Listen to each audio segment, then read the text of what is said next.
Toilet কেলেঙ্কারি ফাঁস করতে গিয়ে আক্রান্ত সাংবাদিক, পঞ্চায়েত প্রধানের স্বামীর দাদাগিরি।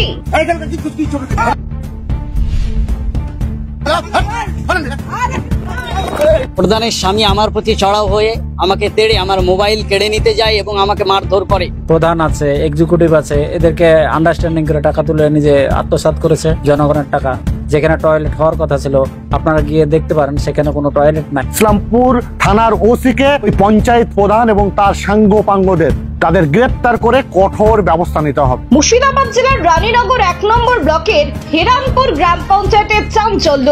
সরকারি টয়লেট নির্মাণের টাকা আত্মসাতের অভিযোগ ঘিরে উত্তেজনা ছড়িয়েছে এলাকা জুড়ে। অভিযোগ, হেরামপুর পঞ্চায়েতের প্রধান সরকারি প্রকল্পের টয়লেট নির্মাণে অনিয়ম করেছেন।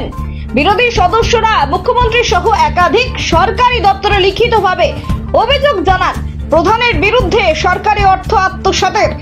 এই অভিযোগের সত্যতা যাচাই করতে ঘটনাস্থলে পৌঁছান স্থানীয় সংবাদ মাধ্যমের প্রতিনিধি বশির আহমেদ। কিন্তু এরপরই ঘটে চাঞ্চল্যকর ঘটনা। অভিযোগ, পঞ্চায়েত প্রধানের স্বামী আফতাবউদ্দিন সরকার ওরফে সুবের এবং তার কয়েকজন অভিযোগী বশির আহমেদের উপর চড়াও হন। তাকে মারধর করা হয় এবং মোবাইল ফোন ছিনিয়ে নেবার চেষ্টা হয়। কোন ক্রমে প্রাণে বেঁচে ফিরে আসেন সংবাদকর্মী। এই ঘটনায় সাংবাদিক মহলে তীব্র ক্ষোভ ছড়িয়েছে। প্রশ্ন উঠছে, দুর্নীতির সত্যতা প্রকাশ করতে গেলেই কি আক্রান্ত হতে হবে সংবাদকর্মীদের? মুর্শিদাবাদ ডিজিটাল মিডিয়া ফেডারেশনের পক্ষ থেকে ঘটনার তীব্র নিন্দা জানানো হয়েছে। সঙ্গে অভিযুক্তদের অবিলম্বে গ্রেপ্তার করে কঠোর পদক্ষেপ নেবার দাবি জানানো হয়েছে পুলিশ প্রশাসনের কাছে। সরকারি প্রকল্পে টয়লেট দুর্নীতি, তার তদন্ত করতে গিয়ে আক্রান্ত সংবাদ। এই ঘটনা আবারও প্রশ্ন তুলছে, সত্য তুলে ধরাই কি আজ অপরাধ? আজকে হেরামপুর অঞ্চলে একটি টয়লেটের দুর্নীতির অভিযোগ তোলে হেরামপুর অঞ্চলের বিরোধী মেম্বারেরা। তারা লিখিতভাবে ডিএম মুখ্যমন্ত্রীর কাছে লিখিত অভিযোগ করে সেই অভিযোগের ভিত্তিতে আমি প্রধানের কাছে বাইট নিতে যাই। প্রধানের স্বামী আমার প্রতি চড়াও হয়ে আমাকে তেড়ে আমার মোবাইল কেড়ে নিতে যায় এবং আমাকে মারধর করে, প্রাণনাশের হুমকি দেয়। সেই সময় আমার ওই যে লেখা পোস্টটি তুলে নিতে বলে, প্রধানের স্বামী আমার প্রতি চড়া হয়ে মারধর করে, মোবাইল কেড়ে নিতে যায়। আমি কোন রকম নিজের জীবন রক্ষা করে আমি থানাতে আজকে প্রধানের স্বামীর বিরুদ্ধে আমি থানাতে ডায়েরি করেছি। আমি এর সুষ্ঠু তদন্ত এবং এর বিচার চাই। প্রধানের স্বামীর নাম আফতাবউদ্দিন সরকার।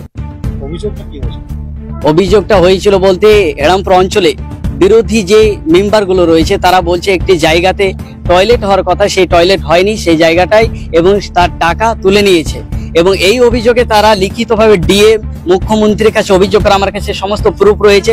এই প্রুফের ভিত্তিতে আমি সেই খবর করি এবং প্রধানের কাছে আমি খবরটা এখনো পাবলিক করিনি, প্রধানের কাছে বাইট নিতে যায়। কারণ দুপক্ষের মন্তব্য ছাড়া কোনো ভিডিও নিউজ হয় না।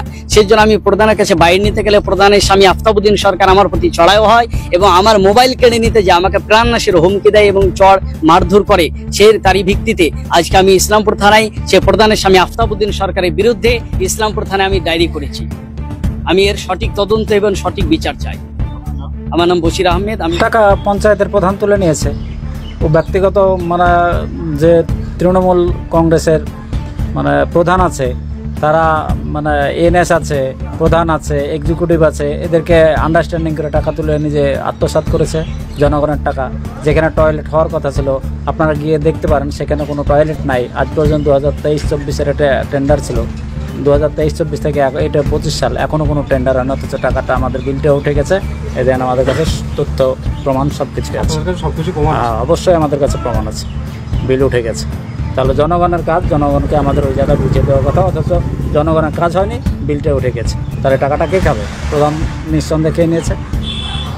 এর জন্য আমরা যেখানে যেখানে যাওয়ার দরকার সেখানে গিয়েছি, আরও যেখানে যাওয়ার দরকার সেখানে যাব। এর সঠিক বিচার চাই আমরা।